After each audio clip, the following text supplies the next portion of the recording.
So I just want to talk a little bit now about sort of like, what's the payback from this? Okay, so I'm a freelancer, I have 3 children, I need to make money, and yet I do this thing that I'm basically paying to do. So what do I get out of it? The main thing, I would say 80% that I get out of it is just skills. I'm just investing, I am retraining myself. I mean, I came to a point where I said, if I'm going to stay in the media, I either basically need to completely retrain myself or think about like going to law school. Or, you know, it's one or the other. I can't just, you know, I come very much from a print background, and those were always my aspirations, just to write for bigger and bigger newspapers, you know. And that dream is gone, that world is gone. I wouldn't take a writing-only job now if it was offered to me anywhere, because I don't think that's where the future is. So this was an investment in my own skills. So the kind of things that I've learned, and this is where I would speak to staffers in particular, are, for example, I feel this may not be all true, but a lot of people who blog on staff are not really that familiar with the back end. I mean, I know people who blog on staff who never look at their own blog stats, which I just don't understand, because to me it's all about looking at the back end and seeing where did your traffic come from. You know, I mean, you kind of, that has taught me so much about how the web works. And one thing that I've learned is it is a world. Blogging is a communal activity in many ways. I mean, I'm meeting Terry Mattingly for the first time. We have had many online interactions. I interviewed him on my site and vice versa. There's other people I've met here for the first time, and yet I feel I know them quite well online. So it does bother me sometimes when I see journalists blogging who don't read anybody else's blog. Just because it's kind of like, would you write for a newspaper if you'd never really read a newspaper and you weren't that interested in reading other, or, you know, I mean, I think you have to have a certain level of interest and desire.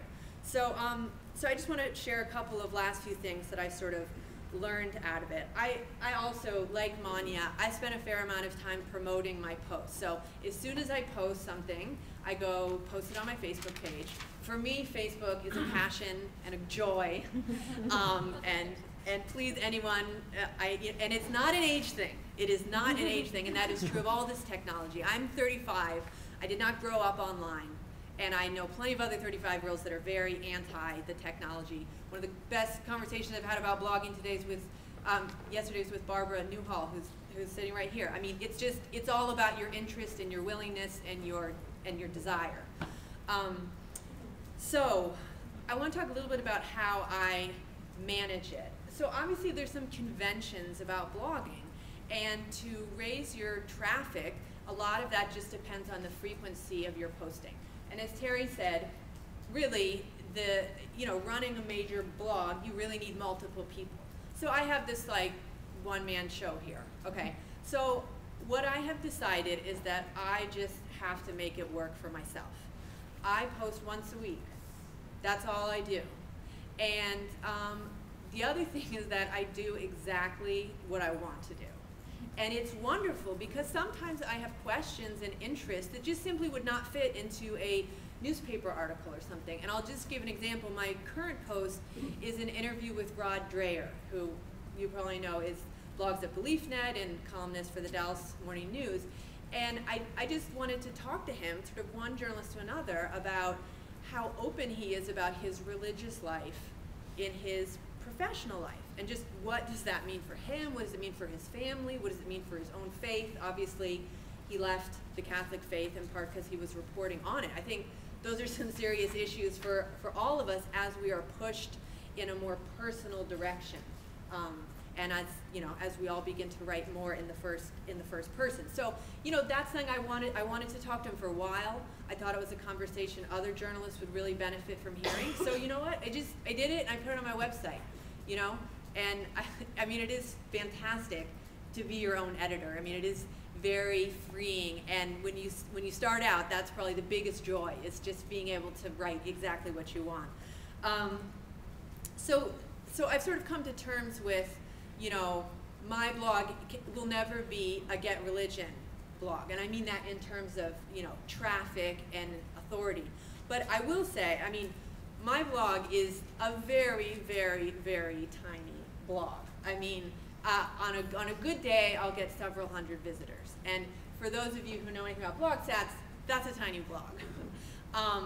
But let me tell you, the benefits professionally I've gone out of it have far exceeded, are so disproportionate to either A, the amount of work I put into it, and B, the amount of traffic that I get. So just to list a couple of things, I mean, I spent 2 months working at a new media think tank out where I live in Reston. It's called We Media. And I wouldn't have gotten that job if I hadn't been a blogger, if I hadn't been interested in these issues. And of course I worked for them. They had their own blog. It also ran on WordPress software, which was what I was already familiar with. You know, just hit the ground running.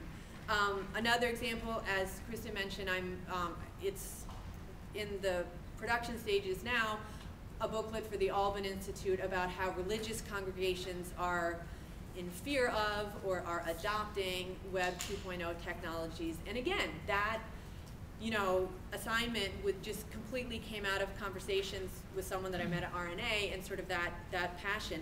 Other things, I get invites. I mean, I was invited on an all expenses paid trip to Malaysia, no editorial strings attached, just to go and be a blogger. I've been invited by the Navy to go on a cruise on one of their carriers. And I mean, as journalists, we get those opportunities all the time. But I'll tell you this, I get more and more opportunities as a in my blogging role, like Dear Andrea Useem, editor of Religion Writer, not Andrea Useem, freelancer.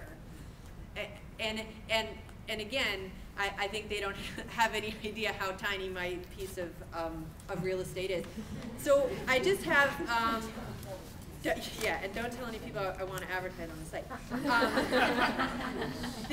The very last thing, you know, Sam Hodges brought up this question of, you know, are blogs a fad? This is a great question, and believe me, lots of people in the web world are so far beyond that as a word, and, you know, Web 3.0 and the semantic web and so on. But I'll just tell you this, unless you get on that train, you're not going to be where it's going next. I mean, you can't just sit it out and be like, oh, there's a little blogging bubble and then it's going to go away. You got to dive in and get on it. It's awkward, it's uncomfortable, it takes all of your time. You'll hate it, you love it, whatever. And in 5 years, we won't even be talking about blogging anymore. We'll be like, oh yeah, remember that. But that will help you on the journey to the next thing, whatever that is. So thank you.